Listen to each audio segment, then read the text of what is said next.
weather finally has gotten warm. I've been waiting for this kind of weather since, I don't know, like last summer. Baseball seems to be the theme of today's show, so let's waste no time and hop right into it. Gillette taking on post 320 Stars on this amazing afternoon. Let's jump to the exciting part. Bottom of the 7th, Stars down by 1. Jet Peterson gets hit by the pitch to make it to first. The pitcher seemed worried about Jet. I mean, his first name is Jet for a reason. The ball gets away from the first baseman, and Jet makes it to second safely. Tegan Salas hits this ball to the shortstop, and Peterson breaks for third. Gillette gets him out at third after a Salas fielder's choice. Now, after a walked batter, this pitch gets away from the catcher, and Salas tries to get to third, and he will. But the ball gets away from him, from the third baseman, and he scores standing to tie the game at 4. After 2 intentional walks to load the bases, that makes it just force out at any bag. Seth L., and let me know, Stars, about his last name so I know for next time. He puts the ball in play to the shortstop, but safer out, doesn't matter. Winning run scores on a walk-off single. Stars win 5-4.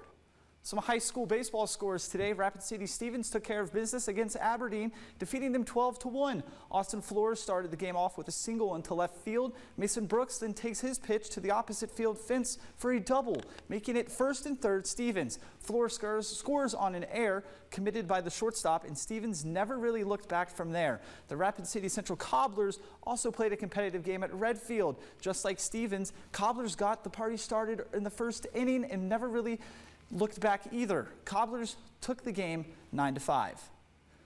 Taking a look at some Division I softball, South Dakota State wrapped up their final homestand this past weekend versus Omaha. The Jackrabbits lost this series, but did walk away with a win Saturday, 7-6.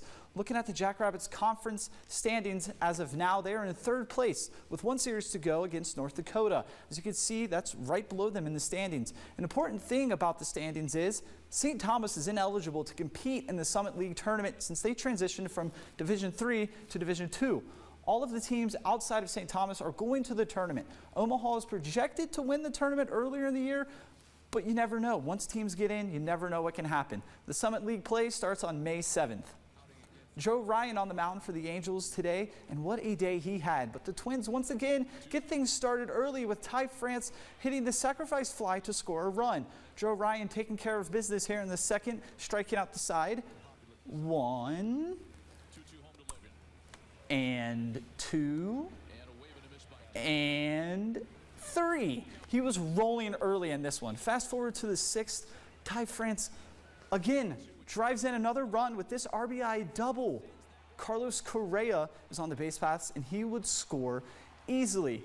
Next batter, Ryan Jeffers steps up to the plate, knocks in 2 runs with his RBI double. It is now 4-0 Twins.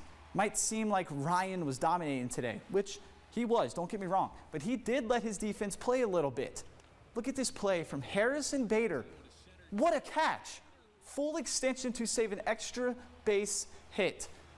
Now, Trevor Lenick sends this one the other way to score a run, and that would be all as the Angels get swept in Minnesota 5-0. Game 3 of the series in Colorado wrapped up today. Did everywhere just have good weather? Not much going on for the Rockies right now. Reds score 3 runs in just the first inning off that McLean RBI, and then Gavin Lux with his RBI double that would score Ellie De La Cruz. Now, Austin Hayes has been the talk for the Reds, but on this play coming up, Brenton Doyle makes a fantastic catch. He tracks this one down all the way to the wall, sliding, grabs it. That's a very hard play to do close to the wall. Great play. The rest shows why the Rockies struggled today. Nick Lodolo for the Reds pitched 7 strong innings, allowing 2 hits while striking out 9, and even carried a no-hitter into the 6th inning. Rockies lose and get swept 8-1.